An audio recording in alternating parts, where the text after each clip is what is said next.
Welcome to Talking with Tech. I'm your host, Rachel Mantle, joined as always by Chris Bouguet. Hey, Chris. Hey, Rachel. All right, I got something for you today. Awesome. So, full disclosure to the listening audience, we recorded a banter for this particular episode, and I wrote you, Rachel, not the listeners. And I wrote you, Rachel, and said, you know what? I want a mulligan. I want to do this over. I think there's a better way to express what I was trying to express. And you were gracious enough to say, yeah, okay, let's do it. If you don't want to put that one out, let's redo it. So this is actually a redo of one we've already done. So thank you for agreeing to do that, Rachel. I appreciate it because I know time is valuable, but I felt like there's a better way to express. And so this is the better way. Okay. This is me having thought about it for a while, which is even more pressure now, right? And everyone's like, what was he saying and thinking before? Yeah. Which I just to be clear about that, the banter wasn't bad. I don't think it was. I just felt like in the realm of like trying to express a point, the more I thought about it, the more I thought I can be clearer about my thought process here. But it wasn't bad. It wasn't like offensive or anything, right? It was just I wasn't feeling like it was coming across that with the clarity that I wanted to. So let's dive in, okay? Have you ever seen the TEDx by Todd Rose called The Myth of Average? No. Okay. So I'm going to take, and maybe some of our listeners right now are like, what's that? And other people are like, oh my gosh, Chris, yes, I love this. Okay. So this is one of those TEDx talks that are life-changing, right? You've probably seen some and they stick in your brain and you're like, oh, that really kind of changed my thinking. This one was for me. Not so much that it like changed my thinking, but so much it solidified my thinking. Like, yes, this is exactly... this person has encapsulated it so much better than I've been articulating it. So here's the quick, my apologies to Todd Rose. I am going to try and do a Cliff Notes synopsis version, okay? Just so we can have a conversation around the content that and the point that he was trying to make, because it really is gets to my thinking here. Okay, so here's the quick story. So he comes out on stage and he just gets right into it. He says, back in the 1950s, the United States Air Force had a problem. They were spending all this money on jets and fighter pilots, and they were realizing that their performance was going down or wasn't what they thought it could be. It could be better. And what they were sort of realizing was the problem was with the relationship between the pilot and the cockpit. Okay, so the cockpit, they go and they ask, okay, hey, how are these cockpits designed? Well, they're kind of designed for the average pilot, right? And so they said, okay, let's do a study, or they looked at a study where somebody looked at 4,000 pilots and said, okay, let's see what the average pilot, like what is the profile of the average pilot, right? And so they measured all sorts of different things, like the pilot's height, and all these 4,000 pilots, their height, their weight, their arm length, and so on and so forth, right? You can imagine these, maybe 9 to 10 criteria that they were all measuring. And certainly taking 4,000 pilots and looking at each individual criteria, height, weight, arm length, so on, there are averages in there. But when you layer all of those on top of each other, guess how many pilots were average? All of them, or most of them. None of them. I don't know, Chris. Well, that's it. That's exactly what he said. He's like, intuitively, you think, well, yeah, if we're designing the planes for the average pilot, then we would imagine most pilots, after doing the study, would fall on this midline of being average. But it's just the opposite. The answer was 0. So yes, you could average out each individual criteria that they were measuring, but when you layered them all on top of each other, there wasn't a single pilot that was completely average. There was no average Joe, if that makes sense, right? 4,000 people, no one average. So they said, and this was really powerful because I think it really impacts what we do as educators, is they said, okay, if there's no such thing as the average pilot, then we are banning the average. Hey, companies that we buy airplanes from, we are not going to buy airplanes from you if you design cockpits for an average that doesn't exist. So instead, we want you to design to the edges. Well, meaning, what are the edges of these bell curves? And for each criteria. And the only way to do that was to design a cockpit that was flexible, where you could move a seat forward, where you could move the steering wheel contraption thing. Like, you could make some adjustments based on all these different parameters, so that no matter how tall you were, or how short you were, or how much you weighed, or all these different metrics, you could still access the controls in a way that was comfortable for you. And that then changed once they did that. That forced the manufacturers of the airplanes to redesign their airplanes. And then that they saw they could draw from a wider pool of people to be pilots, including women. Like, this was back in the 1950s, right? So, hey, now we can say there is no average. Why don't we open up our pool for all sorts of people, right? With different sizes and backgrounds and abilities, right? So that's where he goes, right? And then he's like, so what does this have to do with education? He's like, most of us aren't going to sit in a cockpit of a fighter jet, right? But almost all of us have sat in a classroom where we've sat in the same desk in rows, and the instruction has been delivered to us in the same way. Instruction and the instructional materials and even the space are all designed for the average student. And there is no such thing as an average student. Again, if you were to layer all of these criteria, so, and he even has some criteria that he talks about, and I'm going to say what they are right now. So, if you were to think of a student, every student could be maybe plotted on a bell curve for their long-term memory or their short-term memory.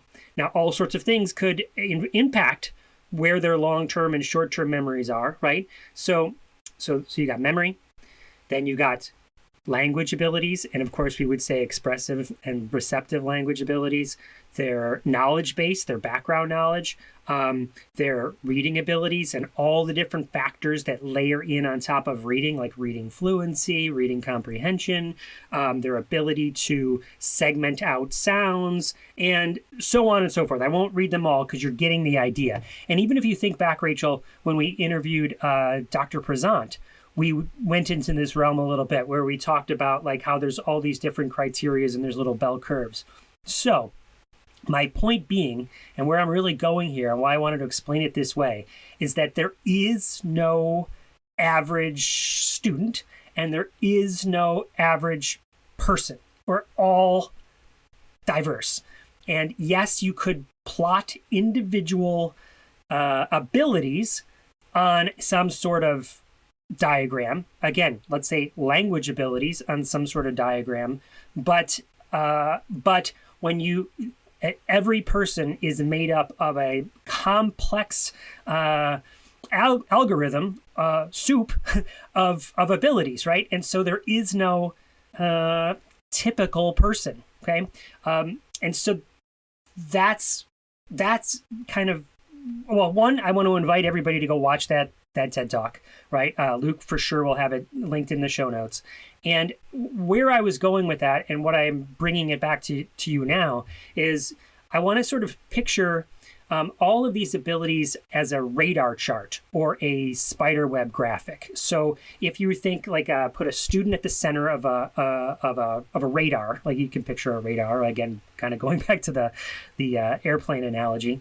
So there's the center of a radar, put a student at the center of the radar, and then all these circles that go out or these spokes that go out make like a wagon wheel or again like a spider web. If you think of the center of a spider web and spokes going out, all those spokes could be different abilities. Again, like someone's receptive language, someone's expressive language, and it could be even more nuanced than that, right? Those are big topics, but there's a lot that goes into your receptive language. There's lots that goes into your expressive language.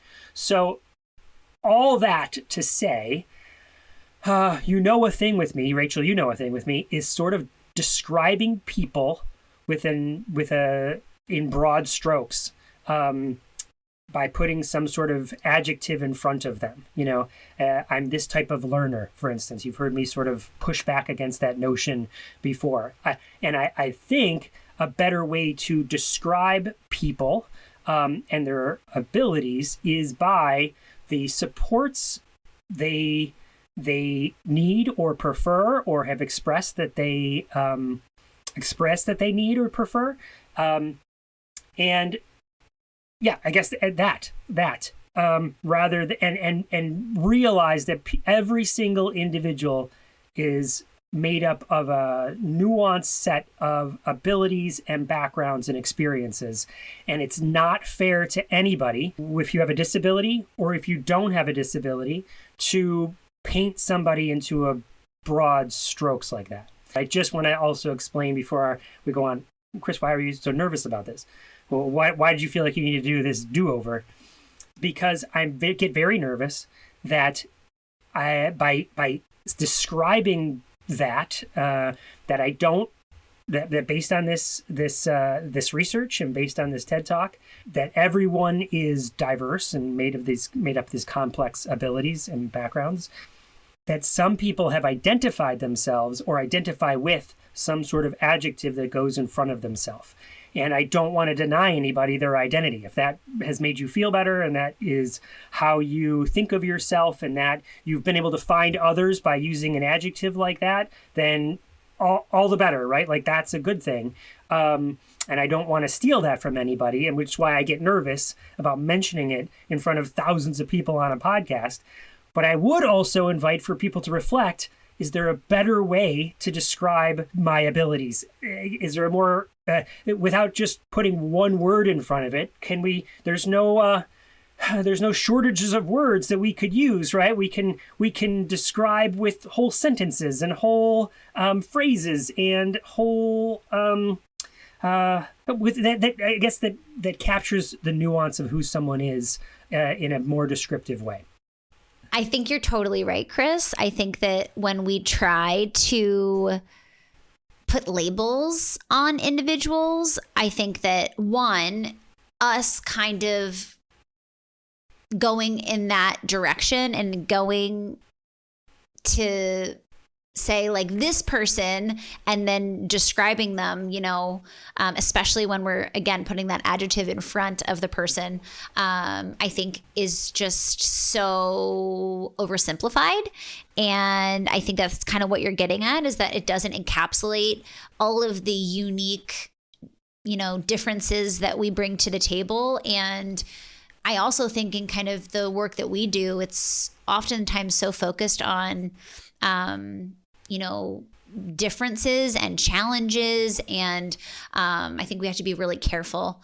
But what I'm hearing you say also is that some people identify with, some of these, labels and language, and we would never want to deny someone that, because I think there's like this kind of middle ground where there are some benefits to identifying in a certain way and feeling like you belong in a community of people who also identify similarly to you. So yeah, it's a really interesting thought process and conversation, because the language we use really does matter. And I think what I've learned in the last couple of years especially is that I'm always open to using language that feels better or more fitting for someone if they simply share that with me. And I've learned a lot about and thought a lot about, how am I talking about, the students that I work with in an IEP meeting, when I'm talking with a family, when I'm writing about them in a report. So I think this is a good conversation because it does matter, the language that we use. And I think that has been a little bit of a tricky space to navigate in a lot of ways, especially as things are changing and evolving. And it's like, okay, now I don't say with autism, I say autistic. And, it's interesting because I've been in situations where, individuals will kind of push back and say, well, that's not how I identify. I'm like, okay, awesome. Like, thank you for telling me. But it does make it kind of tricky to navigate. And I think the best thing we can do is just be really open to learning. And I think at the end of the day, if we have conversations with people, and sometimes that can feel a little uncomfortable, that's how we continue learning and growing and doing the least amount of harm. Where I see this particularly influential is in social media, because I tend to see, you see it, right? Social media is generally shorter chunks of information. And so people often do use brevity to convey their message, as opposed to giving a much more rich, descriptive, use more just rich, descriptive terminology to describe somebody's makeup, for lack of a better word. Yeah. I mean, it's reminding me of, we just had an internal meeting for my team on our social media, and we're like, oftentimes we do a lot of recordings of my sessions, my coaching sessions, my therapy sessions. We're recording a lot and then choosing what kind of snippets are we going to share. And one thing we kind of realized, we had like an aha moment as a team yesterday. When I share a clip from a coaching call, it's like we have to share it in a super fast, abbreviated way because people's attention spans on Instagram are so small and short. And we're just not really doing it justice. I'm like, it's not what we landed on was like, it's just not the format for this. Like and people when they're on social media are really just looking for quick information. And I'm like, we're missing so much context here in this coaching moment that like, it's not even really landing in the same powerful way that it would if you watch the whole clip. And I feel like what you're talking about, like nods to that. Like some situations, like we just can't do it justice. So we try our best, right?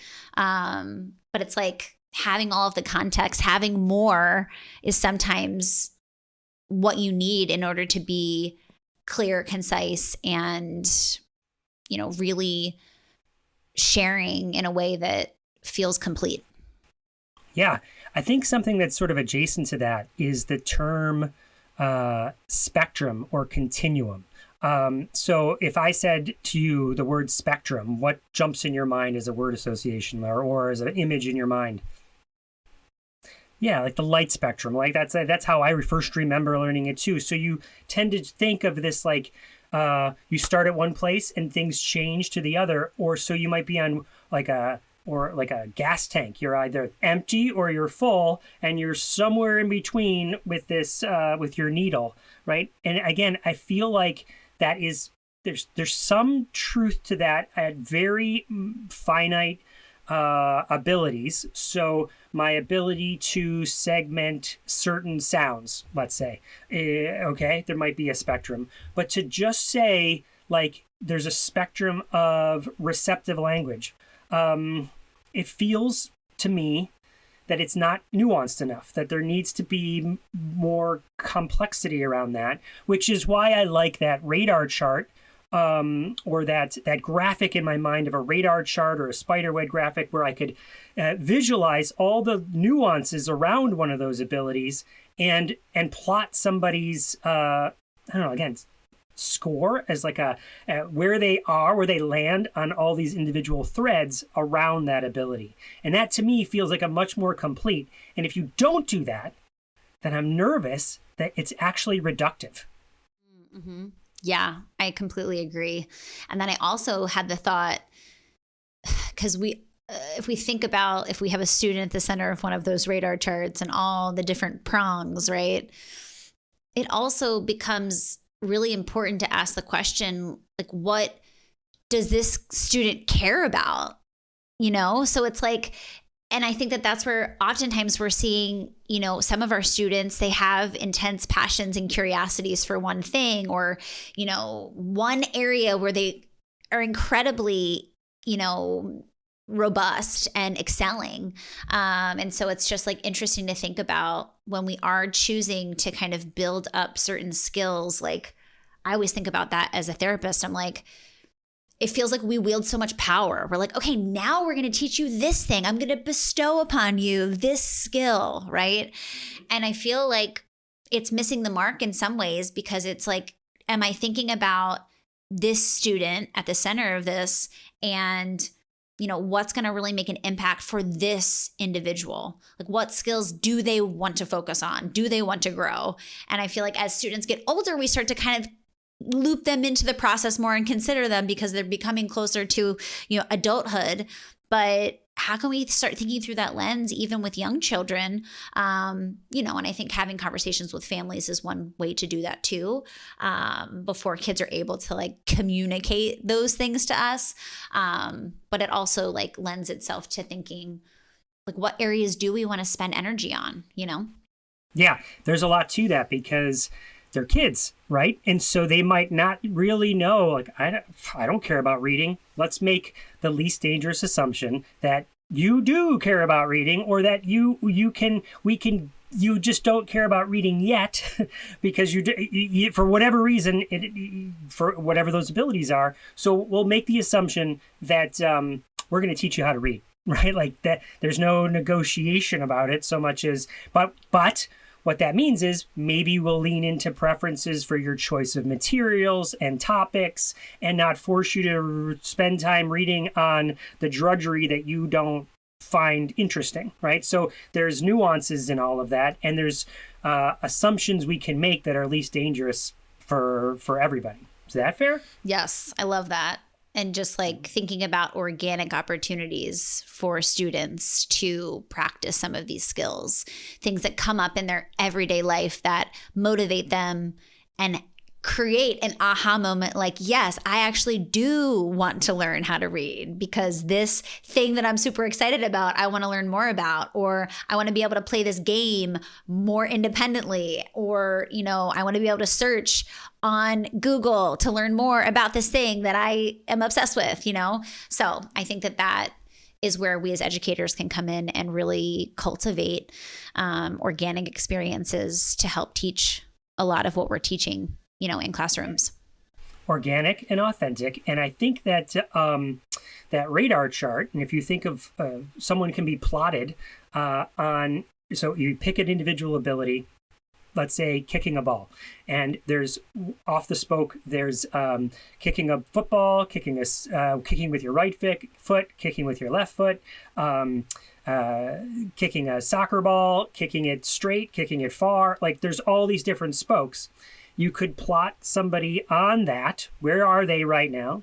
And then our mission as educators is to help them move that bead farther out, meaning grow all those different skills. Again, with some least dangerous assumptions that they can learn how to do it, right?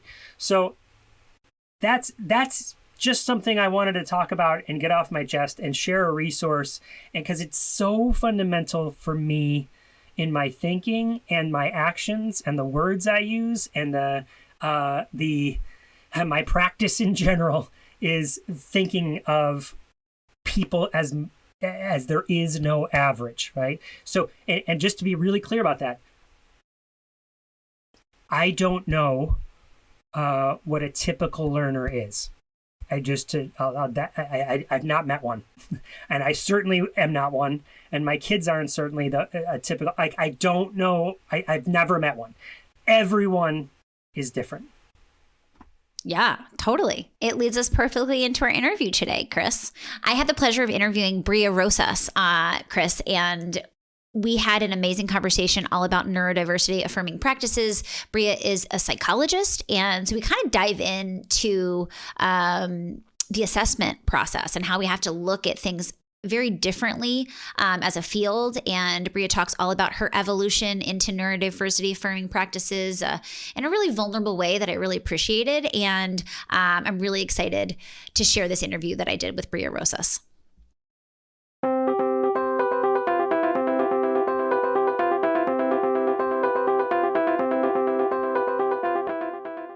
If you enjoy Talking with Tech, we could use your help in spreading the word about the podcast. Please take a moment to leave us a review on iTunes. The more positive reviews the podcast gets, the easier it becomes for others to find it. The more people who find the podcast, the more the word spreads about how to effectively consider and implement AAC. And who doesn't want that?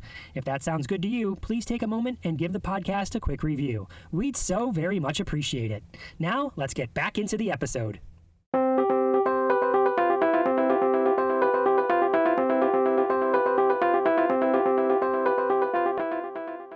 Welcome to Talking with Tech. I'm your host, Rachel Madel, joined today by Breea Rosas. Breea, I'm so excited to have you here. Thank you. I'm super excited to be here. So just start off by telling our listeners a little bit about yourself and what you do. Sure. Well, I am a school psychologist and I work in the Los Angeles area. And so primarily I work with elementary school students, and I do all of the things a school psychologist does, evaluations for special education services, consultation and collaboration with staff, working with kids directly, writing IEP goals, all of that good stuff. And then I also just opened my own business, my own practice as a licensed educational psychologist. And through that lens, I work with educators primarily on implementing neurodiversity affirming practices, understanding how they can implement it with their students within their school systems, as well as providing neurodiversity affirming psychoeducation. Perfect. Yeah, we've definitely seen a shift in the way that educators are viewing neurodiversity and shifting their practices. And we're really excited on this podcast to have covered neurodiversity affirming practices before. But I'm really excited to kind of dive in through your lens as a psychologist. Oftentimes we are, as SLPs, working on multidisciplinary teams, and we're alongside of psychologists and OT and PT and, educators. And so I think it's really great to have kind of your lens, especially given how much, I'm sure you do a lot of kind of assessments and then goals and recommendations and IEP meetings. Am I right? So many. Yes, absolutely. Exactly. So I guess let's start off by I'm curious I always ask kind of when we're talking about this topic for you to just define what does neurodiversity affirming mean, because I think a lot of people know, but I also think it's not one of those things that is easily defined. And I'm just curious what your definition would be. It's so funny because I think my definition shifts every time someone asks me this question. And I think that's kind of the nature of neurodiversity affirming practices is being super reflective and shifting as things change. It really just, to me, means honoring all neurotypes, understanding that neurodiversity is a natural form of variation, and accepting our kids and people who are neurodivergent, understanding their unique strengths, but also finding ways to support them that feels authentic to them, and not infantilizing, just really supporting them as a whole person, rather than that deficit-based model. So in a nutshell, that's really what it means to me. And then I think also like the reflective piece, constantly reflecting on why I make decisions, what's really going to be best for the kid. Why do I have that expectation for a child? What can be shifted? What ways can we support their regulation, their self-advocacy, their autonomy? So just tons of reflection is another big piece of what it means to be a neurodiversity affirming practitioner to me. I'm really happy you brought up the idea of reflection, because I feel like it's so important in just the work we do as educators. If we want to get better at anything that we do, the best way to do that is to reflect on what we're doing and how we're doing it. I think we're living in a time where information is so easily accessible, and listening to the voices of neurodivergent individuals, particularly autistic individuals, is so accessible. And so I think that we as educators have really been learning so much. I know for myself clinically, I have learned so much, but part of actually integrating what we've learned is thinking about what we do and asking ourselves, why are we doing that? What expectations do we have? And can we challenge that in a lot of ways? And what does that look like? And then how do we move forward? And so I'm really curious from your lens, how has this evolved for you as a clinician, and what types of things do you do for yourself to really reflect on what you're doing and how you're doing it?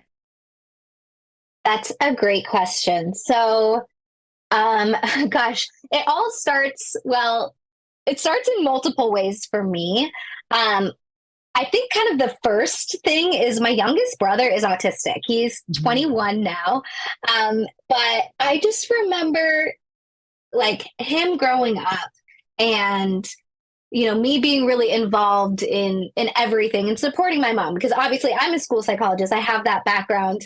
I've been doing this now for 8-9 years. And so, you know, I was going to school, all of that good stuff. And, just listening to him talk about how much he hated going to speech therapy because they worked in social group. That's what he did in his speech. And I was like, this doesn't make any sense to me. Don't you want to learn social skills? Don't you want to learn how to interact with others? And he's like, no, he didn't. That didn't feel authentic to him. Yeah. And I was like, that was mind blowing to me because that's not what I had ever been taught. So when he was in high school, middle school, high school, starting to tell me these things, that was kind of like my first clue into, oh, maybe this is being done all wrong. And then, as all good things do, it took time. And I didn't really get exposed to the neurodiversity affirming movement until I think it was September 2021. That sounds right. Yeah. And my SLP, Alyssa, who now works for you. Love Alyssa. Let's give Alyssa a big shout out because she's amazing. Shout out to Alyssa. She was working at my school actually at the time. And it was one of our professional development days. And she was like, hey, I found this PD from Play Spark. It's about working with autistic kids. Let's do it for one of our PD times. And I was like, great. Sounds awesome. And it was neurodiversity affirming, and she didn't know that, and no one in the group knew that that was going to be happening. And the tension in the room, you could probably cut with a knife because everyone was going through a huge learning process all together collectively, realizing like, whoa, we have been doing everything wrong, or they're saying we've been doing everything wrong. Have we been doing everything wrong? I love autistic kids. I have an autistic brother. Like, what? You feel very called out, and it was interesting to have that collectively. But we did it, and we talked about it, and we all felt like, you know what? We're not doing this anymore. We're not going to be doing the compliance-based things we used to do. We're not doing these behavior charts. We're not doing these token boards. We're going to change things. And that's what really started for me and our teams. Thankfully, my team was like all on board. Everyone was like, yes, we're going to go. We're going to go for it with this neurodiversity affirming stuff. So I'm very, very lucky and grateful to just work with very open-minded educators. But for me, after that, it was all about just jumping in and learning. So joining Facebook groups, following people who, you know, were posting all about neurodiversity affirming practices, neurodivergent voices, huge for me. So just really consuming as much information as I could. And that's kind of where I started, consuming, joining all the groups, following all the pages, just getting as much information as I could. And then starting to take some trainings. So whatever trainings that were offered, I've taken a lot of them. I've taken like Rachel Dorsey. She's a great autistic SLP. Rachel Dorsey's been on our podcast. Yes. Yes, she's amazing. And so like I took one with her. I took one from Joel Schwartz, who is a neurodiversity affirming psychologist. And I just really like dove into it. But what was funny is what I was finding is that there wasn't a lot for educators. There was a lot for people in private practice that weren't that weren't bound by the legal requirements and the attorneys and the advocates and all of those things that bound special education practices in this really tight box. And so kind of from there, then I ended up starting a Facebook group for neurodiversity affirming educators and consulting practitioners. That's what it's called. It's still up and people still join it, which is amazing. And we get new people joining and asking questions and collaborating constantly. And I was like, this is amazing. But after about a year of having that group, I was like, there's still so much of a need. And I was continuing to consume information, trainings, all that good stuff. But I was responding to all of these amazing questions from educators. And I was like, there's a gap. There's a gap here for how we can do neurodiversity affirming practices in schools, because it looks different than what it looks like in private practice. So then I started my Instagram page and just started putting out information as much as I could. Some things that were basic, some that were more complex, like how to conduct neurodiversity affirming evaluations. What does neurodiversity affirming mean? What kind of language should we use? How can we support Gestalt language processors? All sorts of things like that. And just kind of evolved from there and continuing to take education. I'm really excited. In February, I'm going to be taking another course on supporting complex communicators through a neurodiversity affirming lens. So just that's kind of like the long-winded version of my journey through neurodiversity affirming practices. And I feel really honored too that now through my private practice, I've been able to work with some school districts and providing professional development for them. I'm going to be presenting at the New Jersey Speech and Hearing Association in January. So just as I prepare these presentations, I still learn more constantly. Every time I get on Instagram, I learn something new. And that's where all like that neurodiversity affirming movement, it's so grassroots, and that's where it's coming from. So yeah, that's just kind of my journey for how I kind of got to where I am now. I love that. And I love your honesty, honestly, in how it feels really uncomfortable at first when you start to when the veil is lifted, right? So all of a sudden you start seeing things through a completely different lens, and it's like hard to kind of wrestle with the things that we've done. Maybe, in some cases haven't been supportive, and in really, the worst scenarios have been traumatic. And so it's like a really tough pill to swallow. And so I'm happy that you kind of shared that perspective, because I think it's a part of the process. And the reason I'm kind of calling it out is because I think that when we have people who aren't adopting new practices and aren't really evolving, part of that has to do with this cognitive dissonance of like, I can't have been doing this wrong this whole time, And I think it takes a really strong, brave person to say, when I know better, which I know now, I do better, right? And I shift and I evolve and I'm flexible and I recognize that I don't know it all. And so I'm really happy to hear that perspective, because I think it's part of the process. It's part of the process of, continuous evolution and growth, really, as professionals. Absolutely. I totally agree. And it was really hard.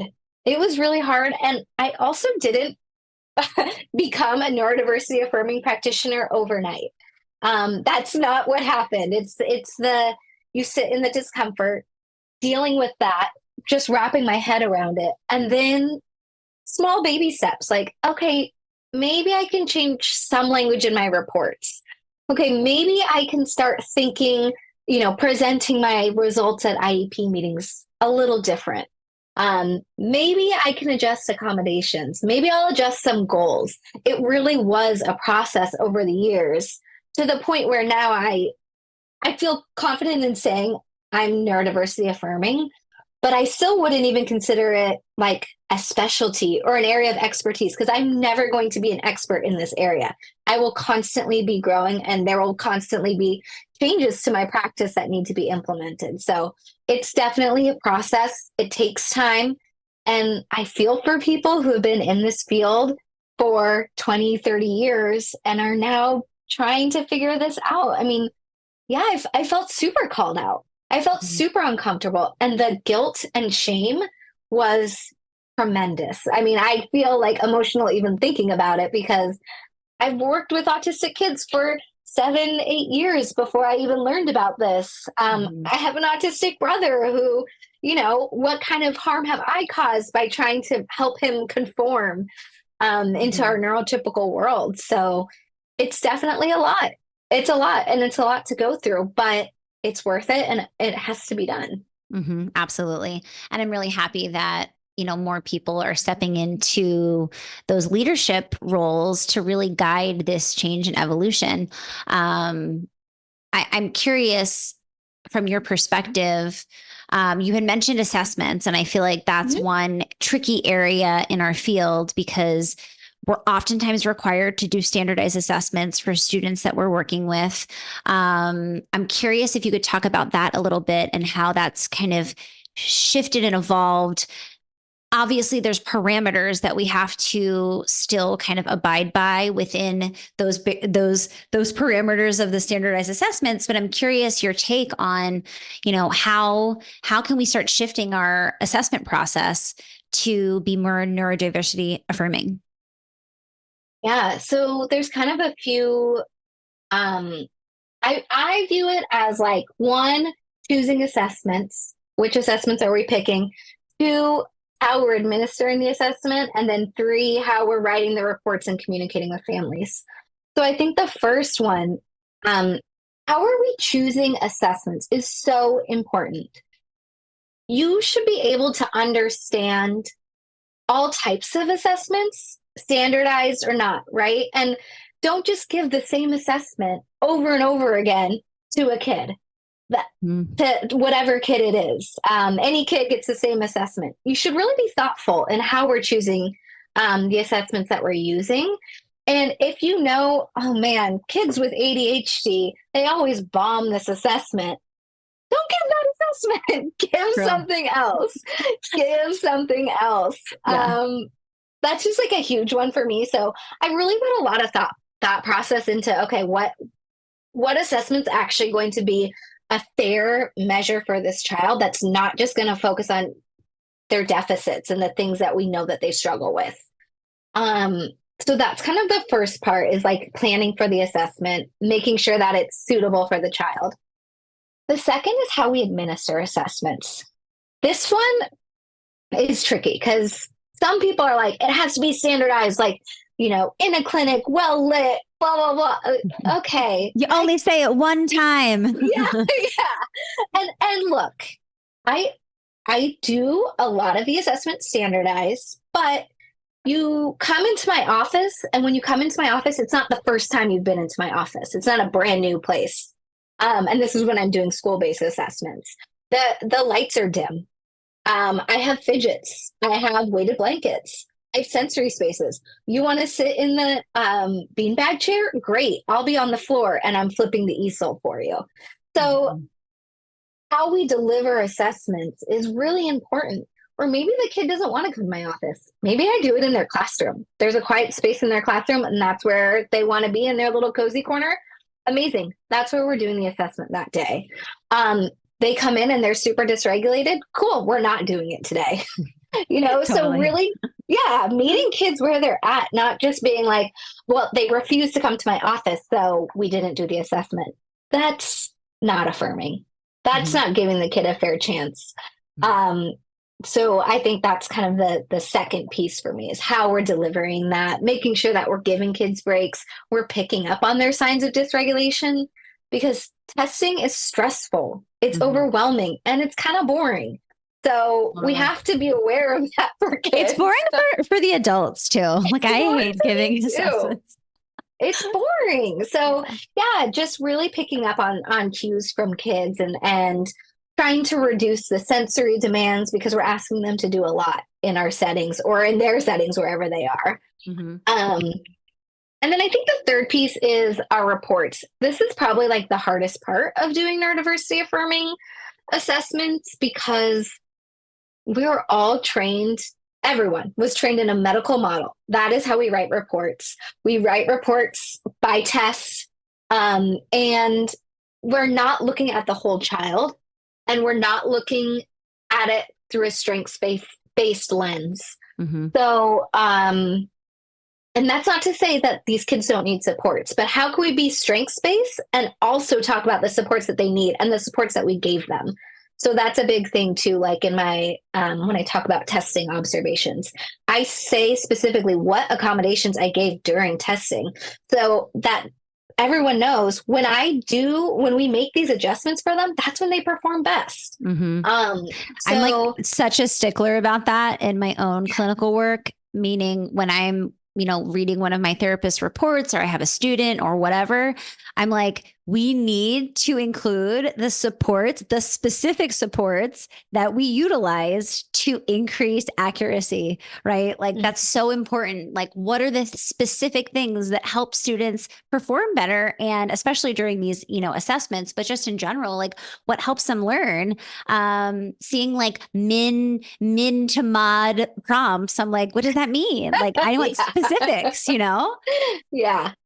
Yeah, no, absolutely. So part of it is just the actual report itself. And I've changed a lot of language in my report.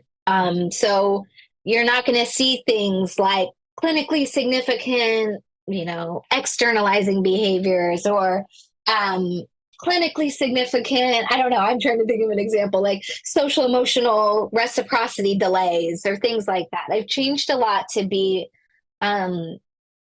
thinking about things in terms of differences mm-hmm. or just even how I word things. It just, I think of it, I write my reports as if this child is going to read this in 10 years. And what will they think of themselves when they read this report? What would I think if I was reading this report about myself? Mm-hmm. That is really, what would you think if you're reading this report about your baby, your child? I have been doing that for a long time. I always write my reports thinking through the lens of the parent because I know these parents, they read the reports and it's just like, how heartbreaking. Like so many of my families just come to me in tears after an IEP meeting where they just sat for hours listening to all the things that their child wasn't able to do. And, it was just so defeating. And so the words we use matter. And I've definitely been thinking through the lens of parents, but I love the suggestion of like, think about this student in 10 years from now reading this report because it is part of their record. And how does that make them feel? And I love that. That's a great suggestion. Yeah. I mean, look, my mom saved all of my report cards and not too long ago, I read through some of them and I was like, wow, this teacher hated me.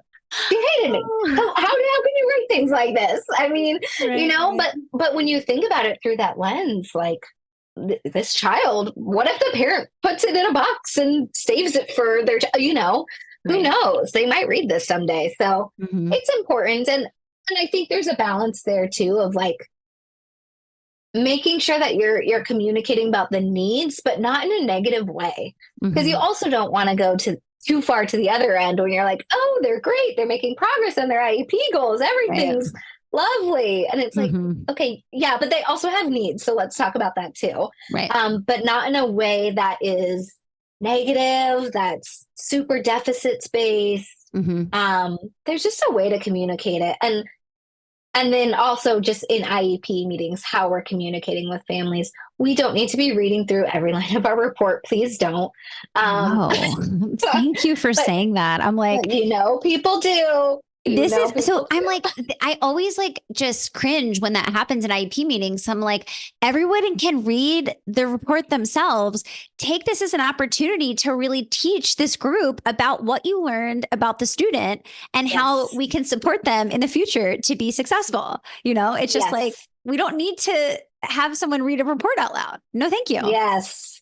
Well, and I think that's also part of being neurodiversity affirming is recognizing that sometimes the parents are neurodivergent themselves. Mm-hmm. And how much information are we putting on them that is really confusing? We use so much jargon and so much really technical language. I mean, even yesterday we were in a meeting and we're talking about pragmatic language. And I stopped and I was like, pragmatic language is like social language, like how we're communicating interpersonally with others, because people don't understand I wouldn't understand what that meant. I didn't know until I was a school psych and another SLP was talking to me about pragmatic language.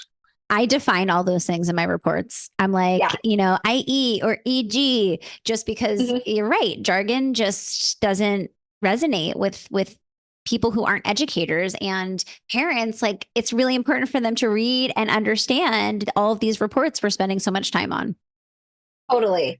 So yeah, I think in IEP meetings, it's tricky because to be eligible for an IEP, we think about deficits. We think about they're not accessing the education and why. But you can still make that point and speak in a way that's relatable, that parents feel like you get their kid. Like, that's a really big thing for me too. Especially our complex communicators, because they don't get to go home at the end of the day and tell their parents what happened at school that day. So it's really important that parents feel and understand that you care for your kid. I tell all my kids I love them. And so it's important that parents feel that from you and that you get it. You get their kid, you get their unique, amazing abilities, and you get where they need support too, and that you've got their back always. So, so evaluations for me, it's how would I say that? Like multi-tiered, really. There's different levels of how we can adjust our evaluations to be more affirming. Let's talk a little bit about goals, because I feel like that's another area where we have the ability to change the way that we word our goals. We also have the ability to change the goals that we are prioritizing and working on. So can you talk to this idea of goals and how we can create more neurodiversity affirming goals? Yeah. So I consume like resources from everything.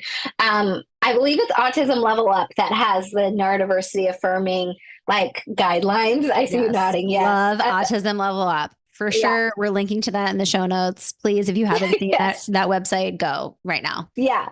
It's amazing, but they have a really great guide that I like to reference. And the biggest thing is that the goal has to be meaningful for the child. So for exchanges on a non-preferred topic, please tell me how that's meaningful and impactful for the child. It's not. I'm not going to have 4 exchanges. Me, as a grown adult who has no difficulty with social communication, I'm not going to have 4 communicative exchanges on Star Wars. Not interested in Star Wars, never watched it, never liked it, not going to talk about it. So, some of these things are just completely unfair. I mean, we wouldn't expect that for a neurotypical person. But I think a big part of it is like making sure that the goals are authentic for the child. If you can, including student voice in it. Obviously, sometimes, especially for our complex communicators, that's a little trickier, but not always. Some of our kids, it's like, wow, you know what? This girl is, every time I come over to her, she's like trying to push me away, right? Why don't we give her some self-advocacy things on her AAC so she could tell me, leave me alone, go away, stop, right? So sometimes it's just basic things like that. Sometimes it's more complicated, especially when we're talking about behavior for our kids who have self-regulation difficulties. And in those situations, I write the goals in a way that focuses heavily on the supports that adults are providing. And so, one thing that kind of gets to me is that we write these goals for kids and we expect so much of them. We expect them to be able to recognize when they're starting to get upset and choose a coping skill and use it to calm down. Look, I've written goals like that. Okay. I'm fully guilty of it. But now I'm like, this is wild. Why am I don't do that. I was going to say, I have a hard time when I'm upset, recognizing it and coping adequately. Yes. It's really hard. It's a super hard goal. And so what are the supports in the environment that we can put into place to support co-regulation with a kid? So lots of things like that. And just, again, really listening to kids. Are they totally fine being on their own during recess? They have no problem, sitting on the ground and doing their Minecraft drawings. Great. Then that's how they want to spend their leisure time. But if they're actually trying to interact with other kids, they want to be out there, but they're feeling that social rejection and they want to make friends, then that's a great opportunity to help them with friendship skills and do that coaching and writing goals around that. But just really thinking about what's authentic for that kid and how can we write goals that are still holding the adults accountable so that we're providing the support that they need. I completely agree. I have been in so many IEP meetings where I listen to goal, recommendations. And the first question I ask myself is like, is this student interested in this? Like, especially when it comes to social pragmatic goals.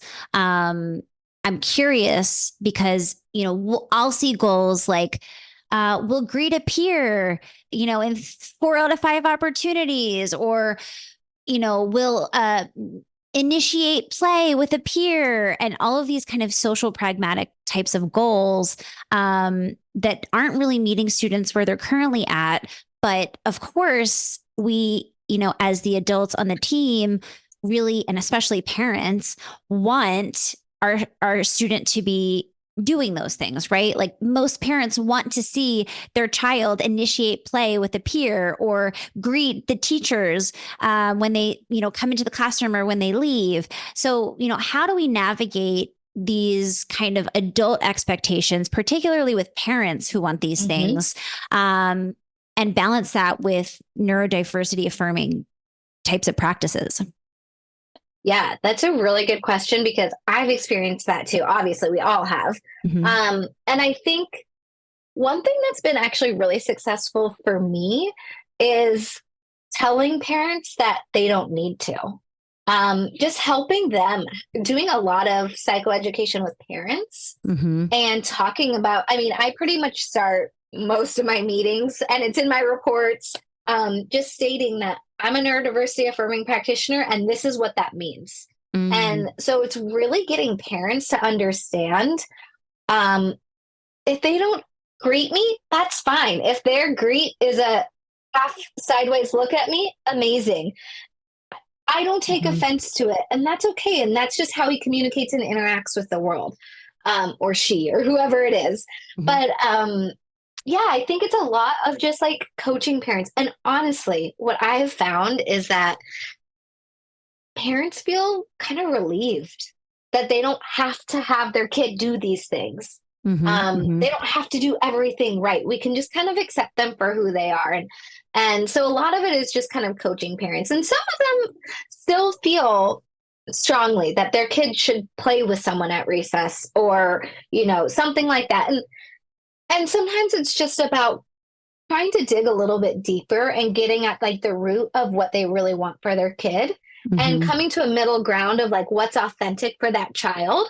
And sometimes like I've written goals that, are something like they'll work collaboratively in a group or decline using a neutral phrase like I'd like to work on my own. Right? That's a great goal. That's self-advocacy. That student gets an out. They can have their need met. But we are trying to support them in working with the group when they want to. So a lot of it is just helping parents and teams understand what it means to be neurodiversity affirming and helping them just like get a little breathing room. Like your kid isn't neurotypical and that's okay. And sometimes even like calling out the amazing things that their child does, or a funny anecdote, or things like that. Like they do have that social reciprocity when they feel connected with someone, just helping them to kind of understand that their kid isn't neurotypical. Things might be done different, and that's okay. There's not that pressure that they have to say hi. You know, the greeting thing is hard for me too, especially with our kids who are like using AAC when that's a goal. I'm like, nobody does that. Like verbally, I don't greet 4 out of 5 people I see verbally. I might give a pass. I might maybe smile, maybe something like that. It's like, that's wild. And peers, oh gosh. Yeah. Goodness gracious. Peers aren't walking up to each other saying hello. They're just like diving into conversation. And so, yeah, I really struggle with the greetings one. That's why I brought it up, because I'm like, oh, also like, I'm just thinking through the lens of, you know, are they interested in saying hello? Like, are they really excited? Some kids are very socially motivated and they're really interested and they don't have the language skills yet. And so like, yes, like let's teach you how to say hello and goodbye and all those things. And sometimes, you know, kids will use other types of language, like, you know, that they obviously need those greetings because they're kind of using compensatory strategies to communicate, and it's not totally being understood by a listener. So there are opportunities where it absolutely makes sense, but it feels like kind of just one of those standard things that like we see in IEPs as recommendations for goals. And I'm just like, I always question like, why, you know? And I'm not saying, sometimes I'm like, yes, it totally makes sense here. But other times I'm just like, I don't know. I don't know if this makes sense based on what I know about this student and what they're interested in communicating, you know? Oh, absolutely. And like, sometimes, you know, obviously our Gestalt language processors, they might use a phrase repetitively to initiate. And it's not really a phrase that makes sense. Like, I work with one student who will always ask, "What's your name?" Even though she knows my name very well. But that's what she's trying to say, hi. And so I tell her my name, I do the Gestalt back to her, and then I do a new one, good morning, or, you know, something like that, so that they have another model of what they're trying to express, or it's good to see you, or whatever it is, so that they have some variety in their Gestalt. So, that's the other important thing. You make a really great point. Some kids actually, they do want to do that. If they're clearly trying to initiate, then that's a great goal for a kid who wants to initiate and just doesn't have the language either, you know, through AAC, through Gestalts, through any other way. So yeah, that's a great point. Yeah, it's I used to have a student who would always ask, "What car do you drive?" when I was leaving. And like, obviously he knew what car I drove, but that was his way of saying like, "You're leaving now, like goodbye." So that was another example of how it's like, okay, it makes sense. And for so long before I understood Gestalt language processing, I was just like, dude, you already know what car I drive. Like, we don't ask the same question that we already know the answer to. You know, I'm saying things like this, and I just like cringe thinking about that, because I'm like, now I understand through a different lens. This was a student that was desperately trying to communicate, and that they were locked into this script that was familiar and routine, and that was their way of communicating goodbye, you know? Yeah, definitely. Oh. So I'm really curious because, you know, so we kind of have talked about some of the roadblocks that we face when we're thinking about neurodiversity affirming practices. I feel like one of the big ones is behavior, right? And behaviorism and working alongside of behaviorists. And I'm curious if you have any recommendations. I know a lot of our listeners out there are really upset with the types of things that are happening when we're thinking about behavior, the things that are in IEPs, the goals that are written for behavior. So can you speak a little bit to behavior, and when you're kind of butting heads with a team, you're trying to show up as the best neurodiversity affirming clinician as you can be, but there's these barriers of, behaviorists and behavioral goals and compliance-based types of practices. So I'm curious what your thoughts are there. It's so complicated. I have a very like extensive behaviorist background. Most school psych training programs are very behavior focused. So, and I work with behaviorists, and one who has like fully converted now into neurodiversity affirming, still a behaviorist, but has made just leaps and bounds of progress and reflection in that area. I think a really hard thing for me, and still is a hard thing for me, is you can only control what you can control. And I'm not going to be able to change every single person's mind.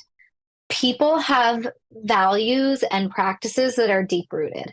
I can say my piece. I can make suggestions for a goal. If I'm on a team and someone's presenting a goal, I have a voice. I'm part of this team. I can say, I wonder if we can change that goal to, I wonder if we can adjust the wording to, you know, things like that. So as an educator on the team, and especially for me as a school psych, because my overlap is in lots of different areas, right? Yeah. So if there's a speech therapist working on pragmatic language, for example, I can be like, you know what, I want to partner with you on that goal, but I'd like to tweak it a little bit. So trying to work on things through that way, through more of a collaborative way. But again, understanding that I'm not going to change everybody's mind. And all I can do is say my piece in a way that's still respectful of that provider, who I believe that all people are good and everyone does that the best they can with the information that they have. That's the only way I can go into these team meetings.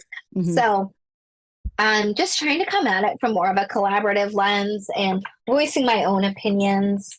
If something's really egregious, I mean, I've had teachers or parents, want a goal that is super compliance based, and I will just say, like, I'm a neurodiversity affirming provider, and ethically that just doesn't jive with me. I don't feel comfortable writing a goal like that. What if we wrote a goal like, and then maybe provide another suggestion? As a parent, though, parents have a lot of voice in IEP meetings. They don't always use it, but they do have a lot of voice in IEP meetings. Totally. And they very much can be heard. And it is perfectly acceptable if you hear a goal in an IEP meeting, or you hear something in a behavior plan that does not align with your philosophy. It is totally within your right to say, this doesn't align with our goals as a family. We don't agree with this. We want something else. We want something more creative. We want collaborative problem solving. We want more sensory strategies. We want co-regulation. Whatever it is, that's completely your right as a parent. If there's a goal for like work completion and you're like, what? I don't care if my kid does the work. If he's going to have a meltdown, that's not a fair trade for me. Say that. If something feels wrong, say it as a parent. Obviously, as service providers, we have to walk a little bit more delicately because we're coworkers, we're colleagues, we're on a team.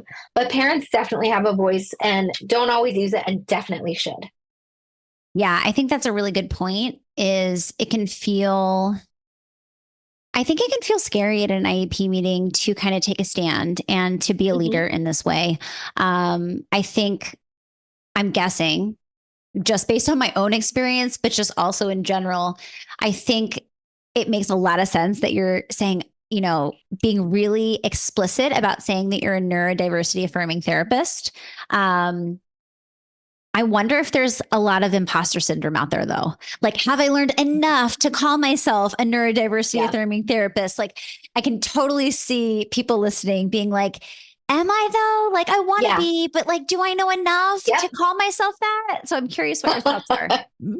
Yeah. I mean, the other thing is saying, like, I like to practice from a neurodiversity affirming lens. And that feels a little bit better. And honestly, that's probably more of what I say anyway. Yeah. Like, our team practices through a neurodiversity affirming lens. And that can feel a little more,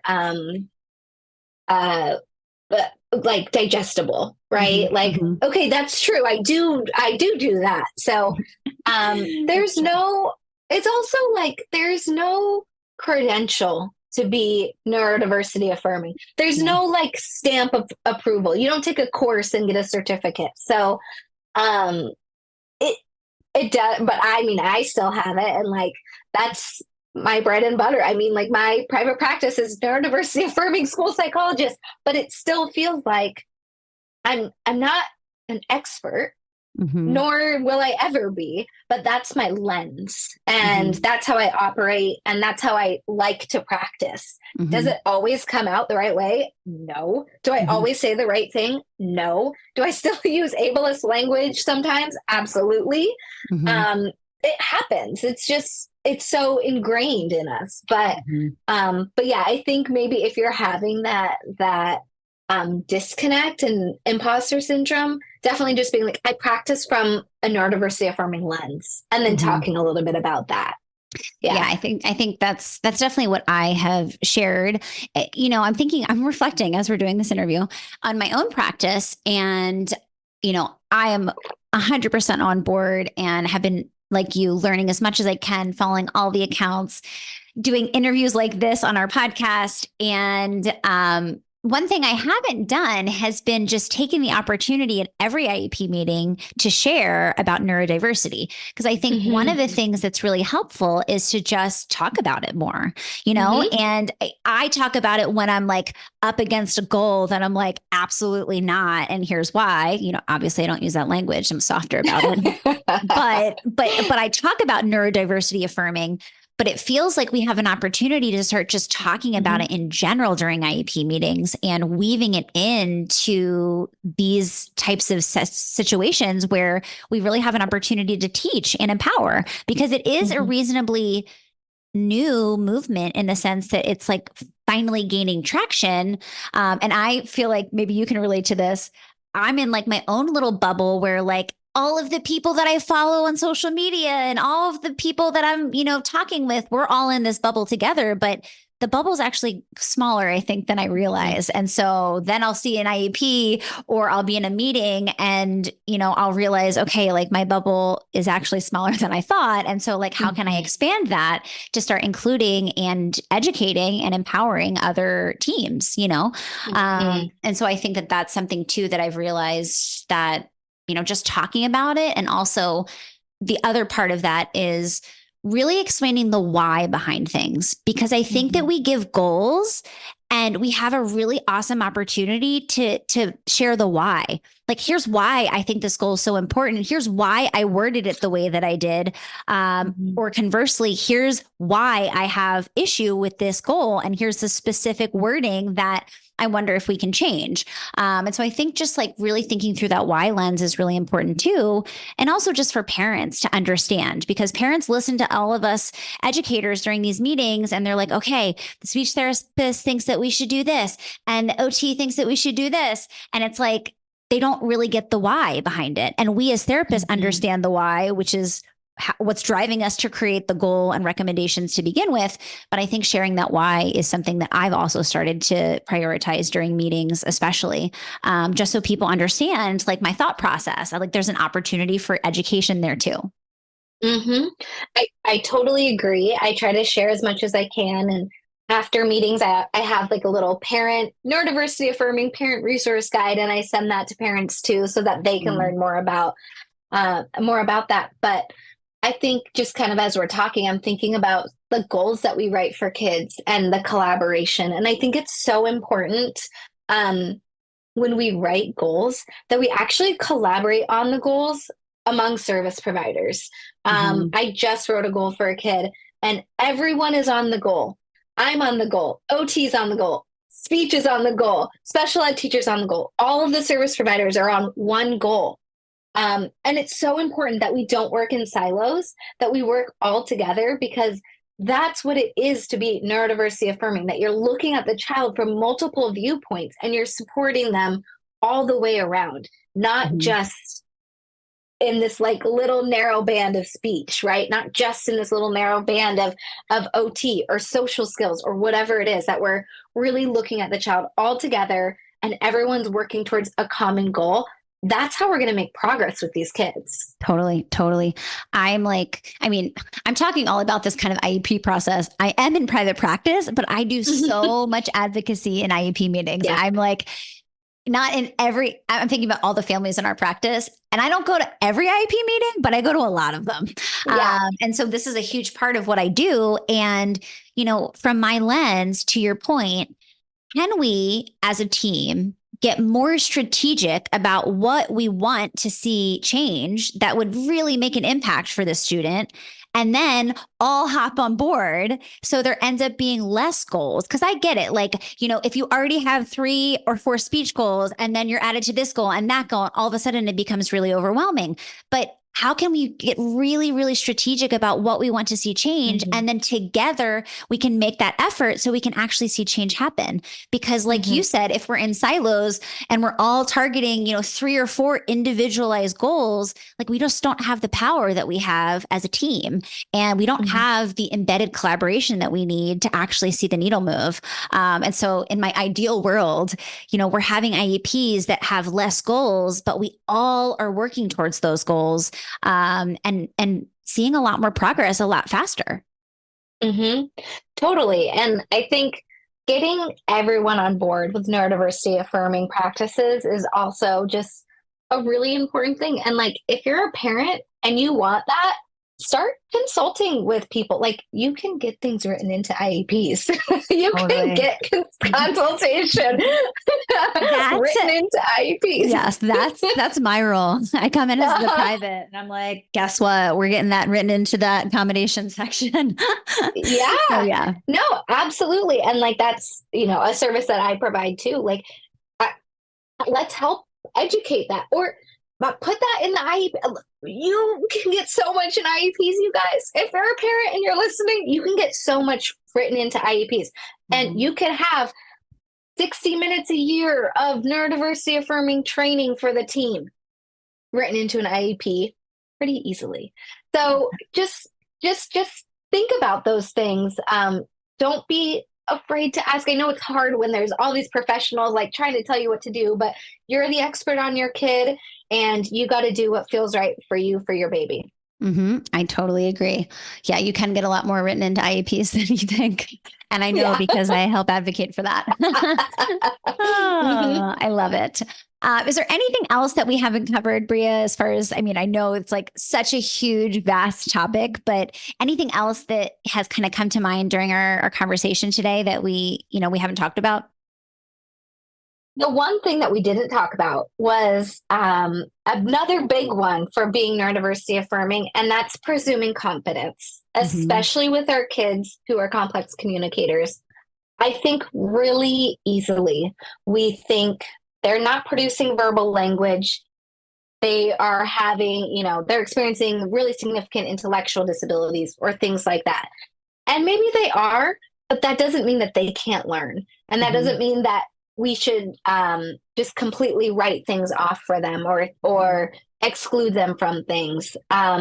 Always coming from a place of presuming competence and then providing the support where we're seeing that they need it. So I think that's the other thing that we didn't really get into today, but that's another really important thing for me when I'm working with all kids, but especially our AAC users and any other complex communicators. Yeah, one of my favorite things to do, kind of rooted in a growth mindset, is whenever I'm talking about something that a student isn't doing, I always add yet. So I'm like, oh, well, they're not typing yet. But, we need to think about having a system that has a keyboard. Just embedding yet into the things that we're talking about really has that underlying presumption that the student is going to type, is going to read, is going to fill in the blank, whatever that thing is, right? And so that's something that I've been kind of embedding into a lot of the language that I use during team meetings and things like that. And, as a parent, I've had parents be like, I never thought that they would type, or I never thought that they would read, and it's just like, it reveals, I believe that they will learn how to do these things. And I feel like that energy is so is so important in the work that we do, particularly with complex communicators, because so many people don't believe that children who use AAC, who might have intellectual disability diagnosis or whatever the thing is, there's a lot of limiting beliefs around what is possible for these students. And we have the opportunity as educators to completely change the narrative around what we think is possible. And if the professionals on a team think, yes, a student will communicate, yes, a student will read, yes, a student will write, all of a sudden parents start believing that and everyone starts believing that. And then we actually afford students the opportunity to learn those skills. But it all starts with the belief that it's possible. Totally. Absolutely. Amazing. Breea, it's been so great talking to you. Where can people find you if they want to learn more? Definitely Instagram. That's the best place to find me. My Instagram handle is NDaffirming_SP. And on there, you'll see all of the content that I post. And I also have links to my website, other podcasts I've been on, all of that good stuff. Amazing. Well, we'll definitely link to that in the show notes. Thank you again for coming on and sharing all of your wisdom. I'm super excited to share this episode. Thanks, Rachel. For Talking with Tech, I'm Rachel Madel, joined by Breea Rosas. Thank you guys so much for listening, and we'll talk to you next week.